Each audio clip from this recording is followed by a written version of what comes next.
දම්රජිනී ලක්සරි edition කියන්නේ එතකොට මේකට.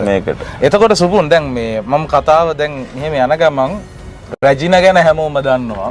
ඇත්තම කිව්වොත් මගේ ප්‍රවාහන සේවයේ අංක 1ටම ඉන්නේ කවුරුත් දන්නේ ලංකා ඕන මිනිස්සුත් දන්නවා. එතකොට අපි කතා කරමු සුපුන් ගැන. සුපුන් කොහෙන්ද මේක පටන් ගන්නේ? කොහොමද මෙහෙම අදහසක් ආවේ? දම්රජින කියලා නමක් ආවේ කොහොමද? අපි කියන්නේ කොහොමද පටන් ගත්තේ? පටන් ගන්න කියන්නේ මම එළිවල ඉවරනකොට මගේ සම්මය ගාවක් තිබ්බා. එතනින්ද එයා මගේ හිමියට එයා පණ දුන්න කිව්වොත් මම නෙවෙයි. වාගේ තිබෙන්නේ එයා පණ දෙන්න. ඒ කියන්නේ මොනවද ඕන මම කියන අයියේ මෙහෙම වෙන්න ඕන මෙහෙම වෙන්න ඕන.